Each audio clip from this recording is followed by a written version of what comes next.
Hey girl, Marissa here. You are listening to the Codependent Dummy podcast.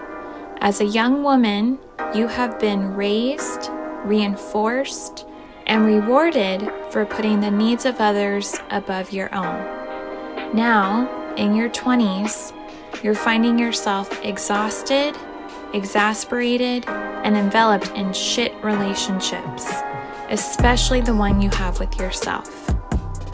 Codependency is a way of being where we put the feelings, wants, and needs of others above our own in an unconscious attempt to meet our own feelings, wants, and needs. Sorry to break it to you, sis, but that is not sustainable. This podcast is to help you undo all that so you can stop playing small and start taking up space, you dummy. Let's get to it. Hello, everyone, and welcome back to the Codependent Dummy podcast. Today, I'm sitting with Alyse Freda-Colon, round 2. Alyse is a therapist in private practice in New York and has recently launched 2 small group coaching programs, Stop Dating Assholes and Are You Mad at Me? The latter is for women who are overthinking people pleasers who are tired of bending themselves into a pretzel to make everyone around them happy, often at their own expense. And Alyse's initial interview, we focused on Stop Dating Assholes, which aired earlier in June. It aired in June, yes. So thank you, Alyse. Thank you for having me back. I'm excited. Awesome. All right. Well, you were just on, and your original definition of codependency, put succinctly, was when someone whose self-worth is tied up in someone else. Anything you want to expand on with that definition of codependency? That pretty much sums it up. Like when your emotional okayness is dependent on someone else. So your significant other, your child, your whatever is having a tough time. Therefore, you must be having a hard time. And there's no kind of separation or ability to compartmentalize or to separate yourself out, that you are individual people. Their happiness is my happiness and vice versa. Right. So I can understand that, Alyse, and I've definitely experienced that in relationships. Yeah, like if someone's down, I'm down. If someone's sad, I'm sad. What if like the person you're codependent on like tends to be happy or like in a good mood? Right? No, if you are like kind of lean towards codependency and the person you're with is pretty upbeat and doesn't get down, then I would imagine you have a fairly easy ride there. No? Mm-hmm. Yeah, I don't know. I'm trying. If they're like a grump who's always grouchy about something or always getting mad, then that's going to be a much harder road for you. Right. So I guess the takeaway is if you seem to be more codependent, try to find a very sunny person to be codependent with. Right. Yeah. I'm trying to reflect because most of my codependent relationships, A, aren't healthy, and B, the person isn't the most content. But yeah, I can't recall. I mean, yeah, I think if even in the toxic relationships, if they were happy, I was happy, but it was short-lived. So, which is kind of the rub there. But yeah, I think just in general, being with someone who's a little sunnier as opposed to someone who's prickly is, just nicer all around if you can find it. Right. Yeah.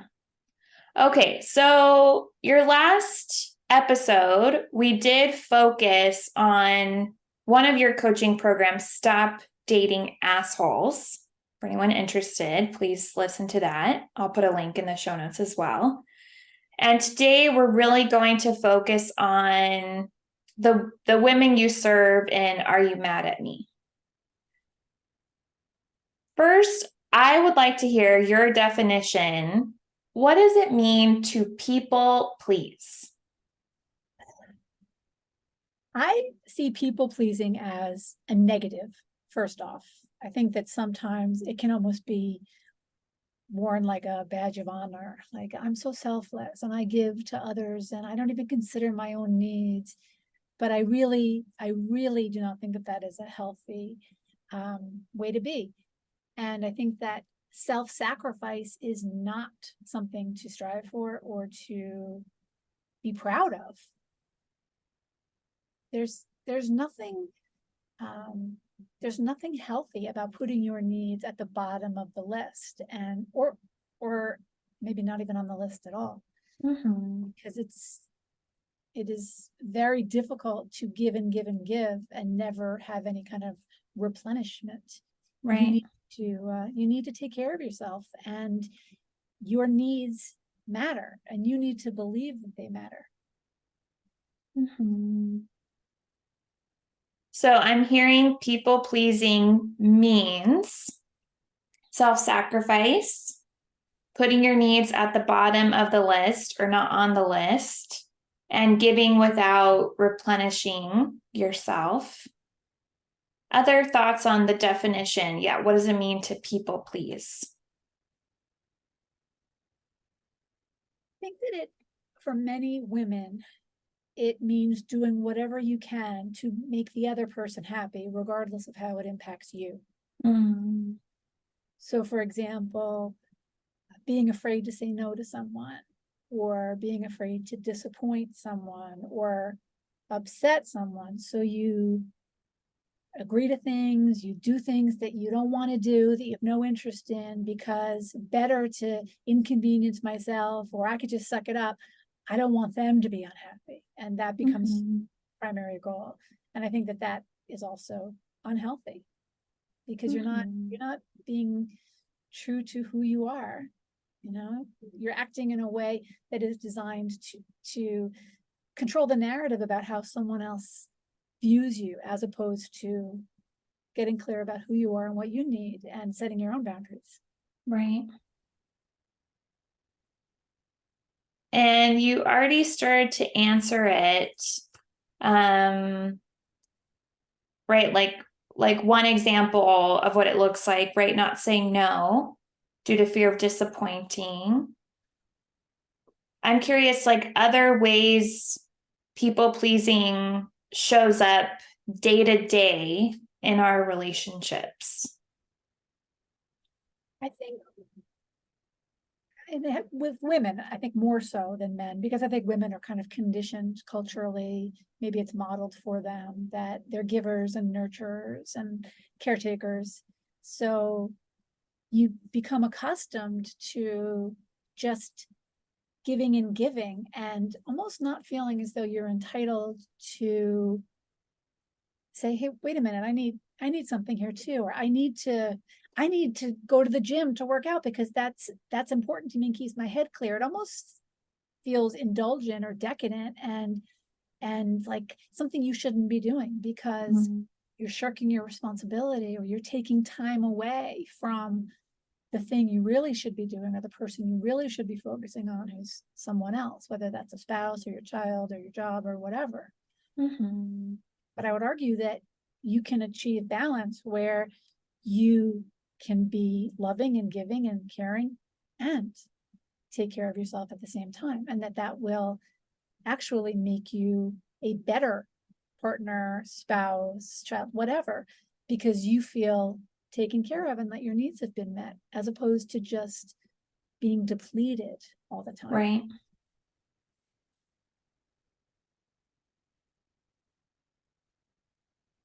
I wonder, yeah, like looking at like examples of people pleasing in our day-to-day lives. This is just a thought, so let's see. But like, could we break it down like a couple examples of what it looks like with a spouse or partner, with a child, and like with friends? Okay, so people pleasing with spouses or partners. Alyse, what might that look like? Let's see. Oh, okay. People pleasing with a spouse or partner. Okay. I think an example of that might be staying quiet to keep the peace. So let's imagine you're married and your husband is doing something that annoys you, or is something is going on that you're not okay with. But instead of speaking up and saying, hey, I don't like this, or I'm not okay with this, you just be quiet because it's easier than having an argument or upsetting them. And so you just go along and you keep the peace, which can seem in the moment like a good way to handle it because there were no explosion, no one blew up, there was no fight. But what can often happen over time is that your resentment builds, whether you like it or not, it's there. And then it comes out in other ways that you can't necessarily control. And you also can inadvertently create a pattern or kind of establish a precedent almost that this is sort of the way it gets done now. By not drawing a boundary, now this becomes a thing and you're going to be facing it again and again. So sometimes I always say to people, you want to avoid a fight, but sometimes you need to have a fight and you need to know when to have a fight. And what I see is that people who have tried to keep the peace eventually just lose it and then explode over something sort of minor. So you're kind of kidding yourself if you think you're just letting it go when it's something that perhaps needs to be addressed. So people pleasing in that would be thinking, I just won't say anything. I'll just, it's fine. It's fine. When it really isn't fine. Right. So staying quiet to keep the peace. Yeah. What about an example of people pleasing with a child? That's so much harder. That is so much harder. There's this expression, it's even with the whole codependency thing, there's an expression, a mom is only as happy as her unhappiest kid. And really that your kids are kind of an extension of you. So you feel their emotions, and moms know this. That's a much harder thing in terms of codependency, because where does involved loving parenting stop and codependency begin with parenthood? I don't even know how you draw that line. That's a lot trickier. I think it's always dicey when your emotional well-being is dependent on someone or something else, because obviously you can't control those external factors. Well, what about, my mind goes to like people pleasing as a parent.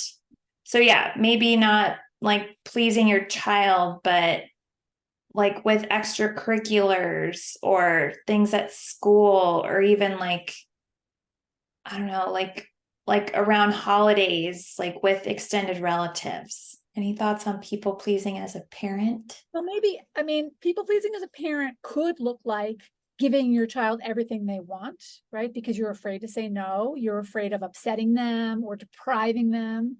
So you just overindulge. Or like you said, with activities, maybe they want to do 9 activities a week and you don't have the heart to say no to them. So you do it all and you're running ragged, and now you have no time for what you needed to do, but you just do it because that's what good moms do. So that's another example of, say, people pleasing and also self-sacrifice. Right. And yeah, that I will say, I think that the parenting one is the hardest because there's so many, it's so nuanced and there's so many different factors, relationships with other parents and then the kids' relationships. And so it's a hard one. I Yeah. And what about people pleasing with friends? So I think people pleasing with friends can take a lot of forms. If you're the person who, like, what should we do Friday night? Oh, I don't care. What do you want to do? Where you don't speak up. You don't have you don't give yourself a voice. You are afraid of what other people will think. So you just go along to keep everyone else happy. Maybe it's doing things. I was actually just talking to someone about this recently, that I read a lot, and I have had friends who have asked me to join book clubs over the years. And there was always this, I don't want to do that, but I probably should, right? And I don't want to hurt their feelings. And they asked me, and is it wrong to say no? And it took me a while to get to the point of just saying, I don't want to talk about books. I love reading, but I don't want to talk about the books. And that is an okay thing. But that kind of impulse to almost just say yes, because what are they going to think? And am I going to disappoint them? And they asked me, and now I'm going to say no. And now they're going to think I'm this bitch or whatever. Mm-hmm. I think that women get caught up in that a lot and fearing how they're going to be seen by others, Right. or they go along with things that they don't really want to do because they think they're supposed to, or what'll people say about me if I don't? And that's a slippery slope also. Mm-hmm. Brings me back to your definition of people pleasing, right? You said doing whatever you can for others, regardless of how it impacts you.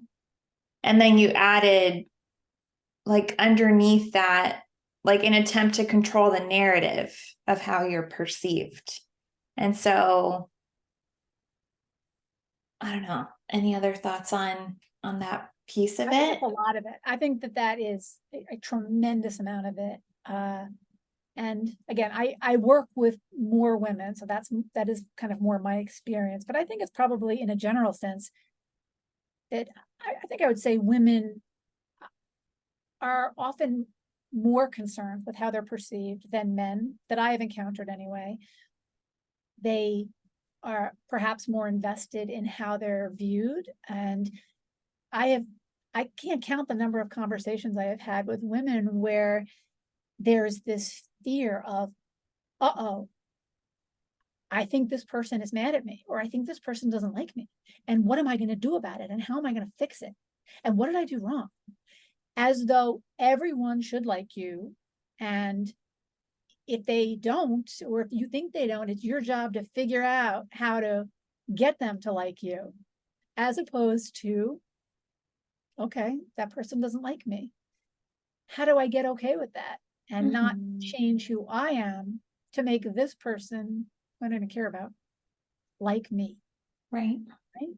That just seems to be something that so many women struggle with.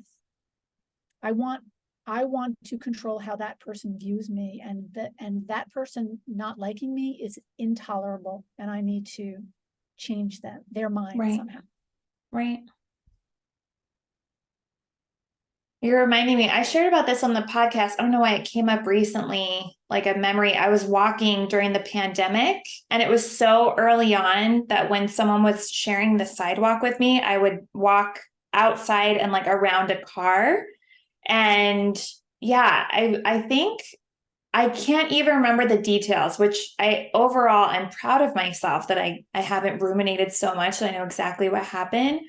But there was a Black man walking towards me, and I was scared he would think I was like moving because I was racist, not because of COVID. But I moved anyways because COVID trumps my anxiety about how he perceived me. But he made some comment, and I was like, no, thinks I'm racist. And yeah, I was so bothered. Obviously not too much, because I still can't remember all the details, but it really hurt for a while to have this man out there thinking that about me. And it's upsetting when you, in an example like that, where your actions have been misinterpreted.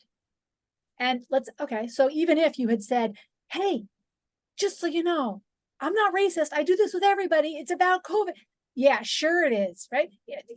You can't control what anyone else is going to think. Doesn't mean that we don't try, right? Mm-hmm. Right. Yeah. But it is hard. It's hard to kind of reconcile that. Like, okay, there's somebody out there who went home and said, you wouldn't believe this girl. She crossed the street when she saw me coming. Ugh, that's painful. And you want to correct that because that's not accurate. But we don't get to dictate how other people interpret our behavior. Right. As much as we wish don't. we can't. Right. Yeah. I think that's a very hard truth for codependents to come to.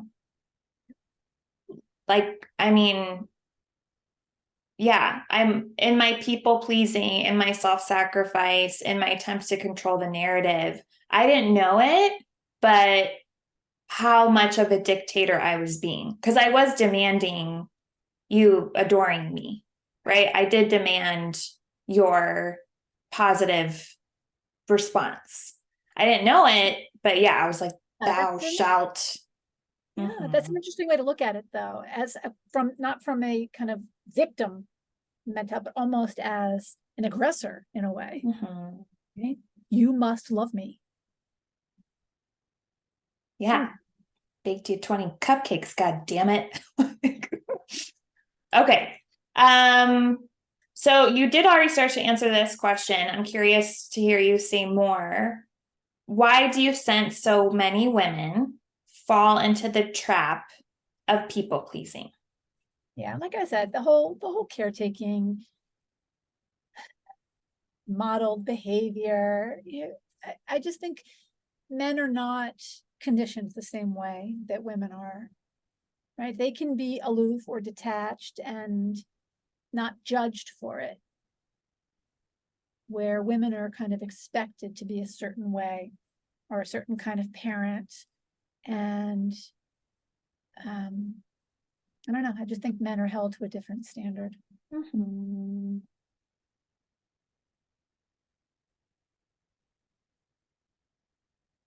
Right. You said women are more concerned with how they're perceived, how they're viewed by people. And yeah, you just sense like a higher standard of how we're supposed to behave. Yeah, I think women, this is a very general statement, and I can't, there's no evidence to back this up. I just feel like women are more in their head than men are a lot of the time. And I think that some of the things that women worry about or ruminate about, men can more easily shrug off. At least that's been my experience. That a man might say, like, what are you even worried about? Who cares? And be able to brush things off. Not all men, but that's kind of just in a general sense been my experience. Would you agree? Mhm. Yeah. I think, I mean, one of the things that attracted me towards my husband was how like unself-conscious he was. Like I remember like just like observing him, like he works out, but he's not like I had to have like a perfect body to wear certain things and be out and displaying my body in a certain way. And he's just out. Like yeah, I was like in awe. I was like, how could you do that? How can you be sitting in such like an unflattering posture and not like, I'm just like, yeah, I'm like a flamingo, just always trying to like pose, not make it obvious. But yeah, he's like all slumped over. I remember one time he was on the phone. Such like, I mean, not like to discredit him at all, but it wasn't a flattering position. You didn't give a But shit. he didn't. You And know, so go ahead. so the funny thing about that is that in your mind, you're standing like the flamingo, so you don't get caught in an unflattering position. The assumption there is that everybody else around you is looking at you and cares what you look like or what position you're in and noticing, right? And I think that there's sometimes an overinflated idea we have about how much time other people spend thinking about us, which is a way less than we believe. They're thinking about themselves, you know? Mhm. Yeah, we need to worry less about what people think about us. Yeah. It's hard though. I love reality TV, and I feel like all they talk about is the other people, right? Yeah, yeah, that's But it's not your everyday life that you have a confessional to review interactions after they've happened. right. So, Those are the healthiest shows for young women to be watching, but whatever floats your boat. mhm. Yeah. Any other thoughts on why women fall into the trap of people pleasing? Right? Conditioning, caretaking as a model behavior. yeah, a higher standard. We are reinforced. Yeah, reinforce. I'm even thinking with motherhood that, it, like the vision you have of what being a mother is, and it's loving and nurturing and caretaking. And with dads, I think it's more so throwing the football around, or doing soccer games, that this not coming to the child when they're hurt to comfort them, that's more the maternal role. And I think it's kind of all part of the same giving, which is not a bad thing. Obviously, it's terrific to be loving and giving and all that. I just think that there needs to be a balance, and it can't be at the expense of your own well-being, and that your needs can be important, and that you can assert that your needs need to be met and not sacrifice yourself. You can take care of your family and you can take care of yourself. They're not mutually exclusive. Mm. I think that women are very, very afraid of being seen as selfish, and that to engage in any kind of self-care, whatever that looks like for you, is viewed, whether that's how people view you or your projection of how people view you, as taking time away from them. Or you hear people make kind of comments like, oh, well, that's nice for you, but I could never do that to my children. So there are judgments out there, but again, you can't control how other people are going to view you. And I think you see this sometimes with there's the age-old stay-at-home moms and working moms, where there's always this kind of invisible struggle, I guess, in that the other one each thinks the other one has it a little easier. And I remember in the span of 1 week talking to two different women. One was a stay-at-home mom, and one was a mother who worked in Manhattan. So that's about an hour and a half train ride each way from where we live.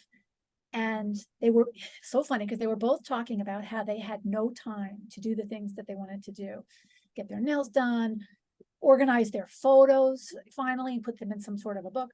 And the stay-at-home mom, we were talking about, how can you get this done? Maybe on a Saturday. I can't go get my nails done. I don't even work. I don't contribute money to the household. How could I justify spending money on myself? And then the working mom says, I can't go get my nails done on a Saturday. I've been out of the house all week. I haven't seen my kids. I have to. So it was so interesting to see those two. Each of them couldn't do for themselves because of, one was working and one was home, and they still both couldn't find the time, or couldn't justify the time away or the expense. Right. And they had rationalized that to themselves. So it's almost like a no-win situation, right? Mm-hmm. And a damned if you do, damned if you don't. Yeah. Right. In terms of the struggle that I sometimes see, there's the judgment piece of, if I'm working, am I being judged by people for not being with my kids full time? And vice versa. If I am not working, am I being judged for just, quote, being a stay-at-home mom? And I always want women to get in, well, what do you want? What Right. makes you happy? What lights you up? Let's forget for a minute about the noise externally. Do you want to, or do you feel like you're a better mom when you're working? Or do you feel better when you are home full time? And I think so many times we almost lose sight of what it is that we want, for fear of how others will judge our choices. Mm-hmm. Totally. Yeah. What are the short-term and long-term consequences of people pleasing? Well, in this previous example, not getting your nails done because, you can't justify the expense or the time away. So insert whatever, thing it is that you want to do, but you just can't find time.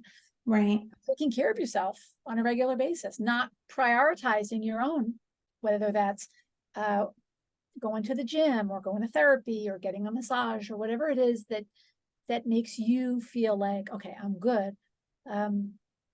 viewing that as silly, or, as I said, just kind of like decadent, and well, who has time for that? Well, if you make time, you will have the time for that.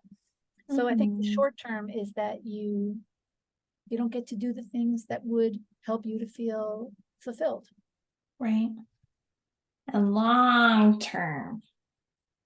I think long term, you run the risk, you very certainly run the risk of becoming resentful. I call it, making deposits in your resentment bank, where those add up. And then, I guess I'll have to do it. And it becomes this sort of martyrdom where there's an expectation now that you'll just do it. And that you're almost not a person unto yourself anymore. You're just there to serve the needs of others, and you have been a part in setting up that dynamic. Right. So better to try not to set up that dynamic from the beginning. I remember having a conversation with my children when they were young, that I was working, and I remember one of them, I can't remember the specifics. Again, good to know that I'm not ruminating on it, because I don't remember the specifics, but I remember one of my kids said something like, well, you're not home every day when I get home from school, almost like somebody else's mom is. And I remember saying and thinking at the time, right, and I am a mother, and that is a part of my identity, but I also have a career that is very important to me, and that is valid as well, and that is important to me. And I think that I am modeling that for you, that the world does not revolve around you, right? And you are taken care of. I am doing something that's important for me. And it's good for you to see that your mother has a career that she loves and that makes her happy and fulfilled. Right? So I wonder if, again, like long-term consequences of people pleasing is like unintentionally modeling and reinforcing the pattern to future generations. Yes. Yeah. Whatever it is, and it's going to be different for everyone, and for every woman, what she needs to maintain her own mental health, or to feel good about herself, whether that is working or whether that is taking a walk every day. You need to find a way to make that happen.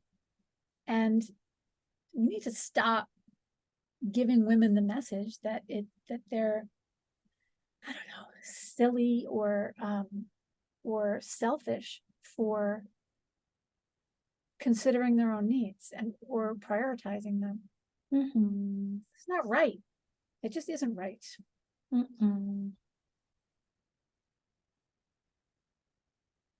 Silly or selfish? Selfish is a big one. I've got this on my desk. I get this sign that says selfish. It says selfish. And I believe it 1,000%. I'm a big exercise person. And I always say, like, if I didn't work out, watch out, because that is where all of my everything goes. I need that as an outlet. It is essential in terms of my functioning.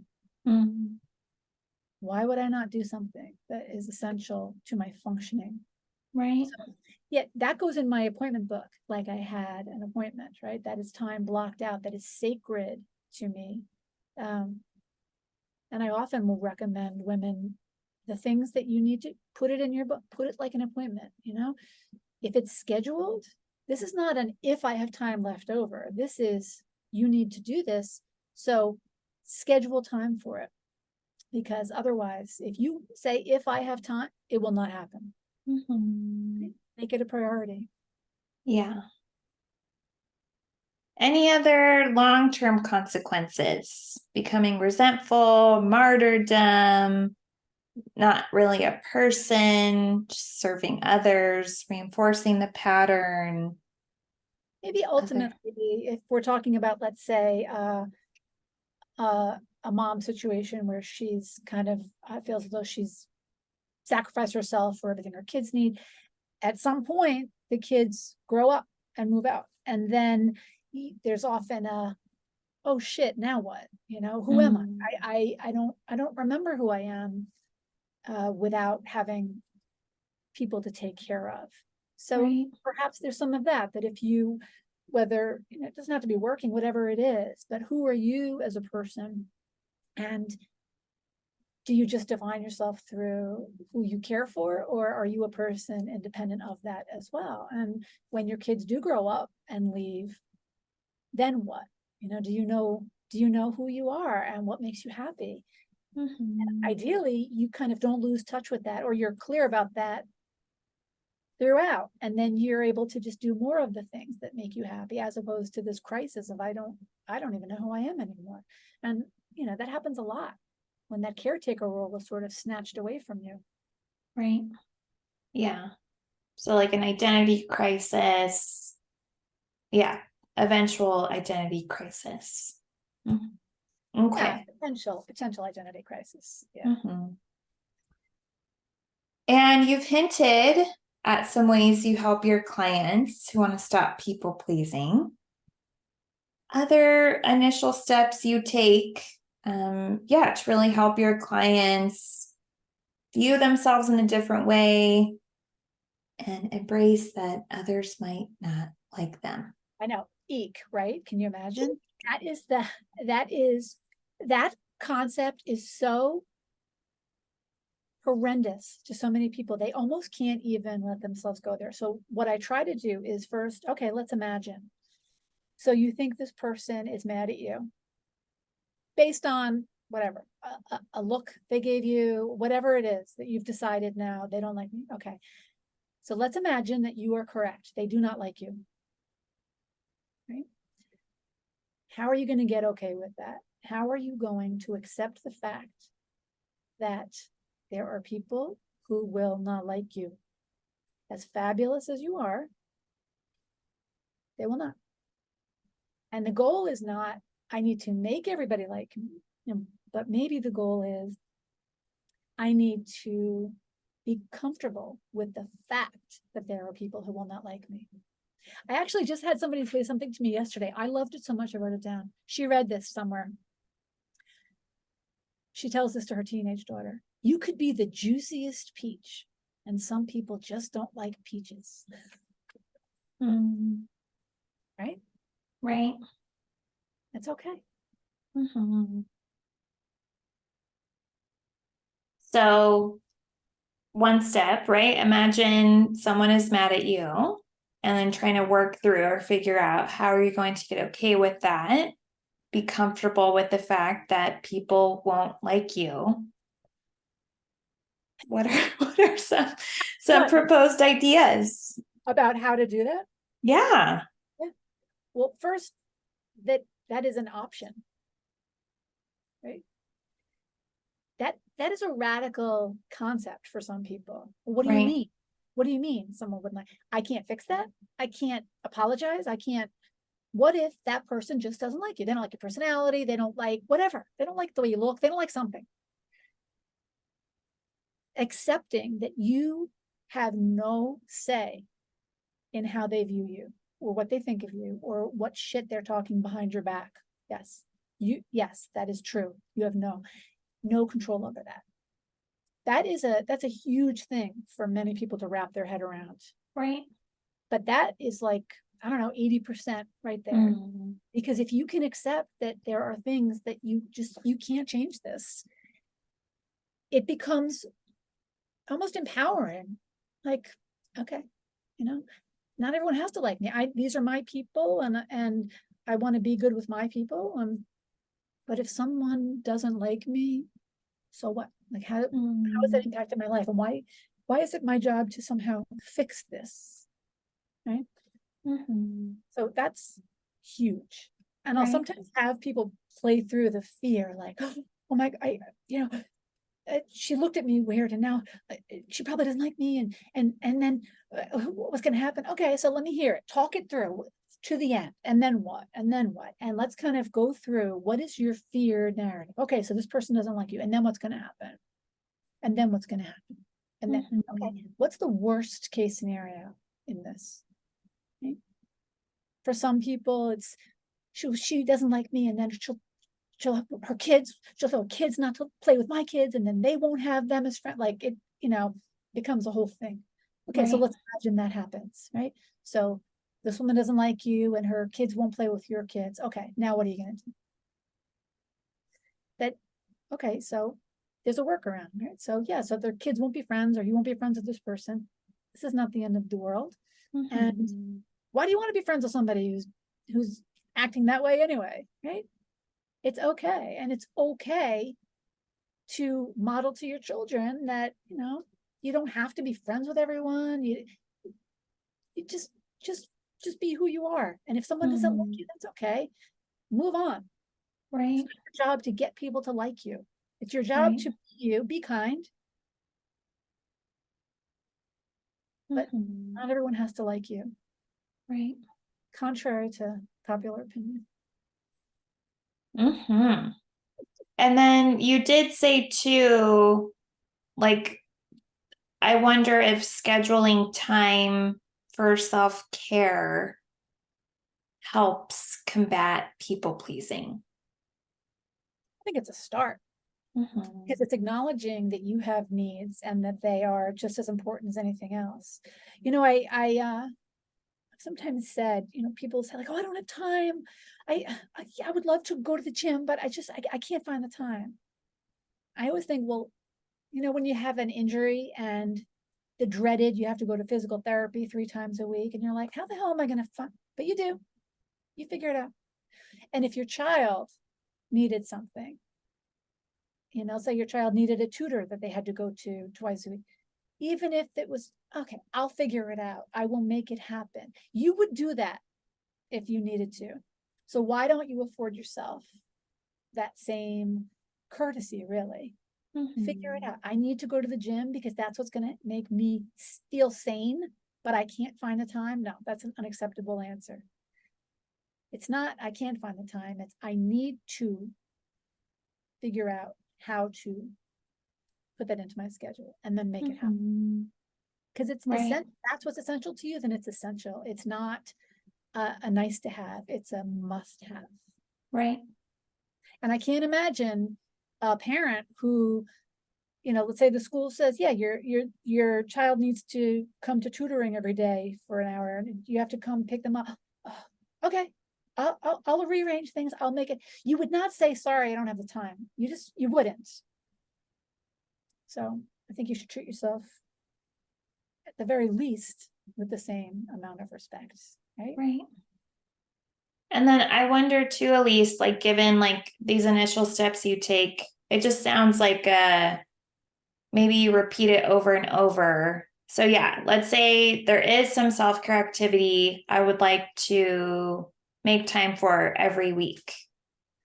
But to make space for that self-care activity, I have to let go of an obligation.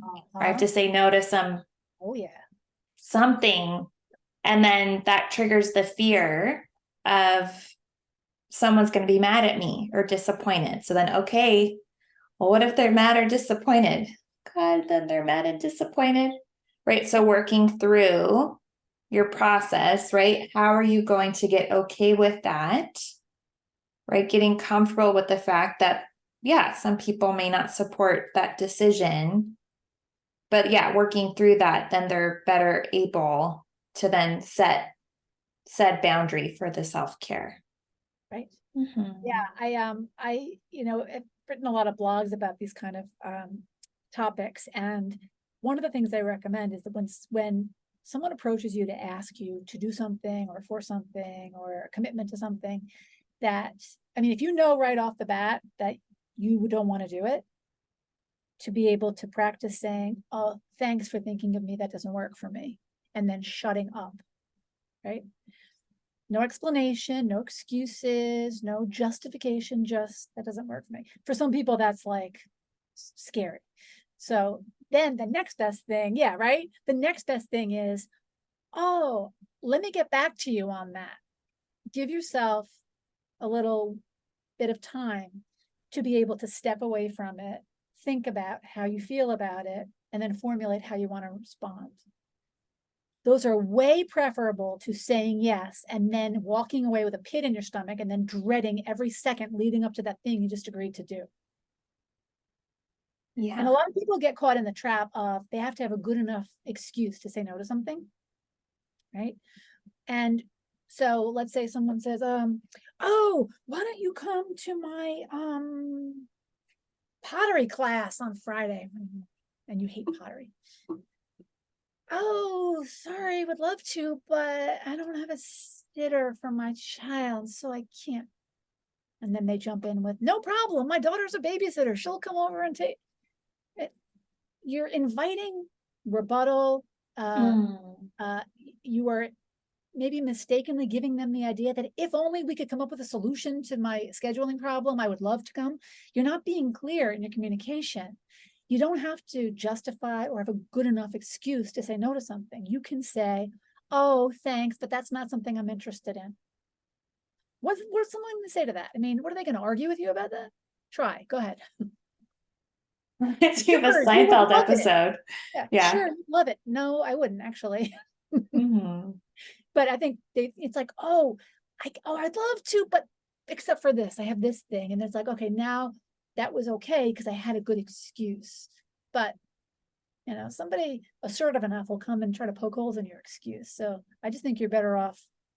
No, thank you. I'm not interested in that, in a kind way. But you don't have to justify it. Maybe you can't do it because you are watching TV that day. You have to watch reality TV because it's, it's that day where you have to watch reality TV. It's nobody else's business how you're spending your time. Yeah.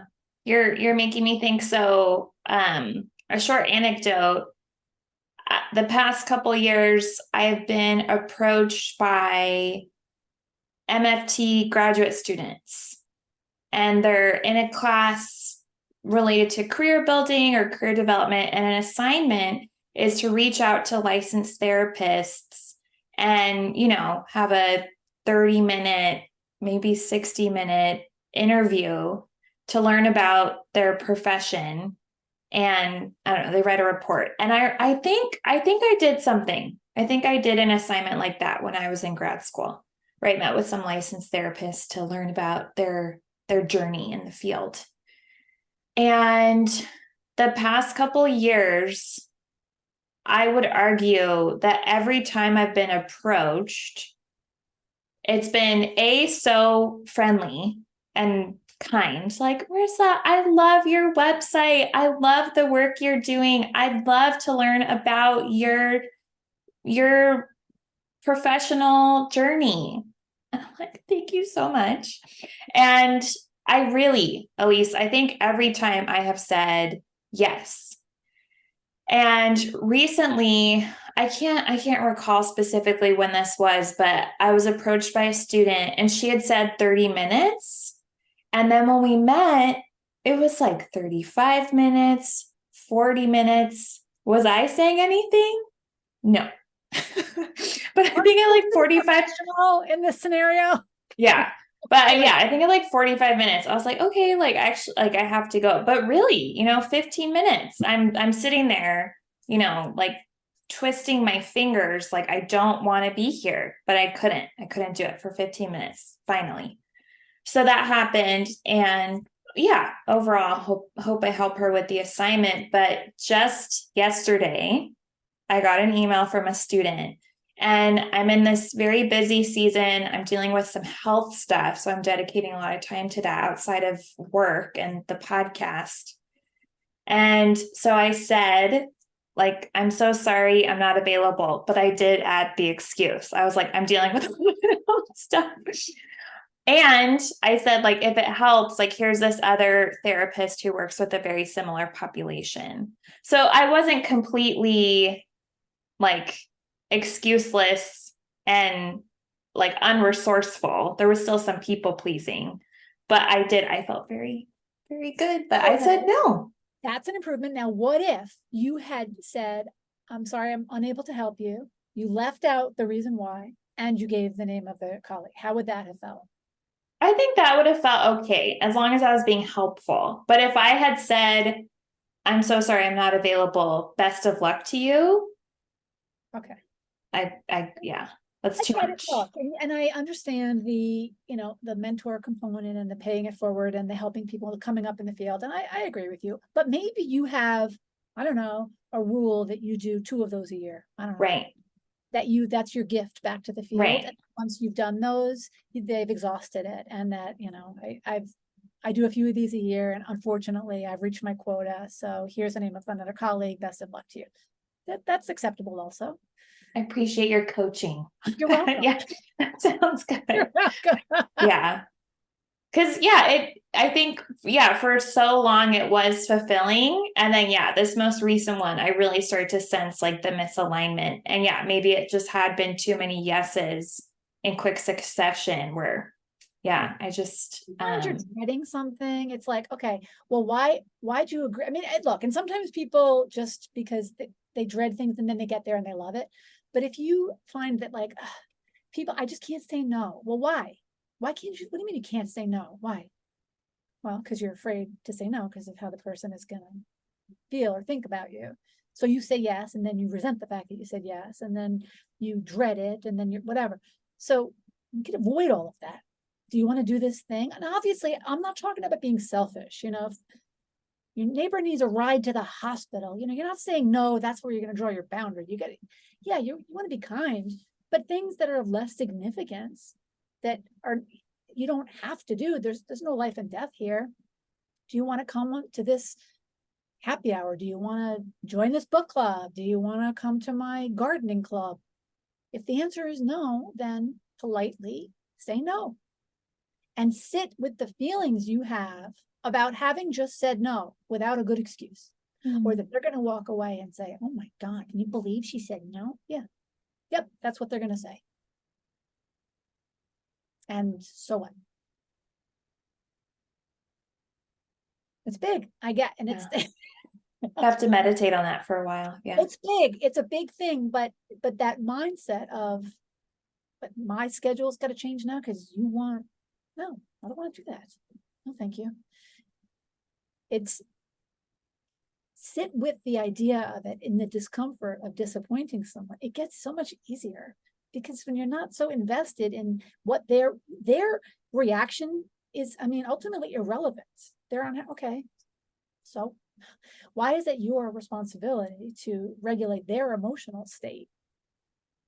It's very freeing if you can get to that point, and it takes repeated practicing. So I recommend that people I call them low stakes opportunities to practice that.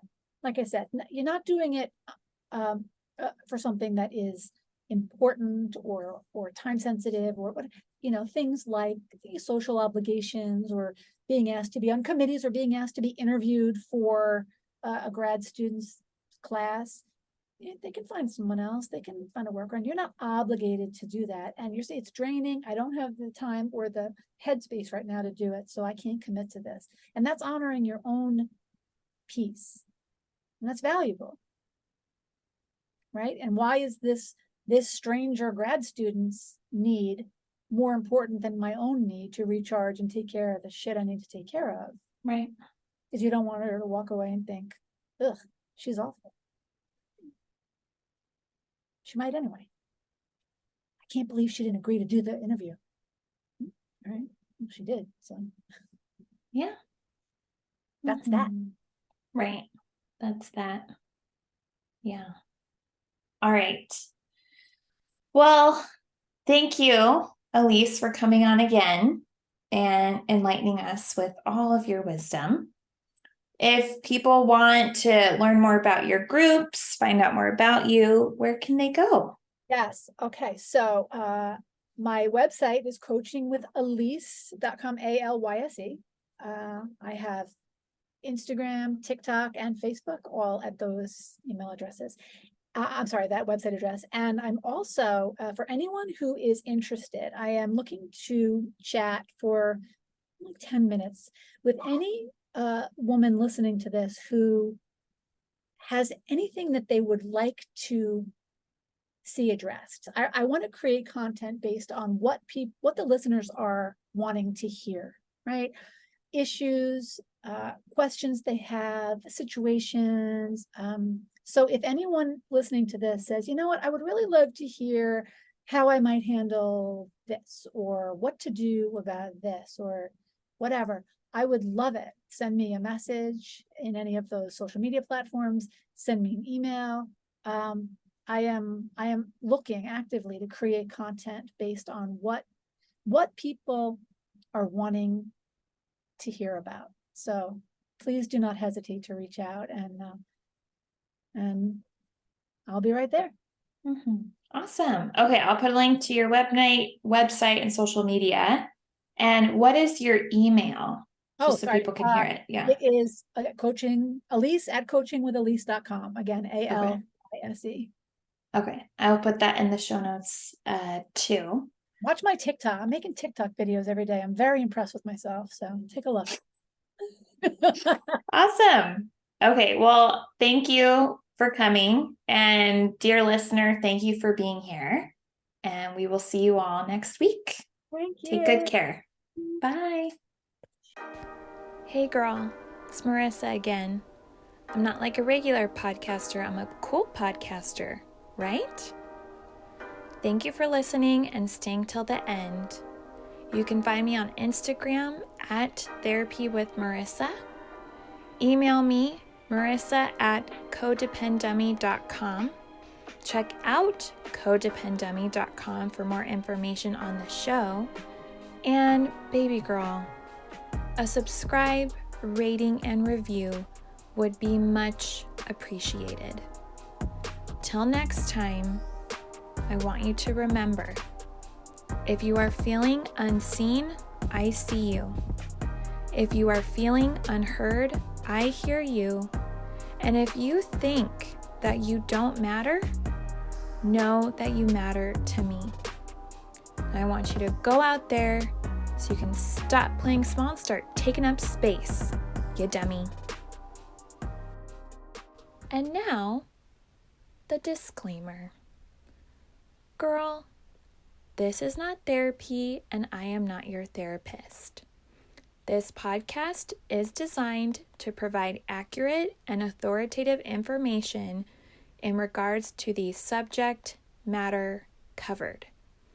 It is given with the understanding that neither the host, publisher, or guests are rendering any legal, clinical, or other professional service. If you want or need a professional, please find one.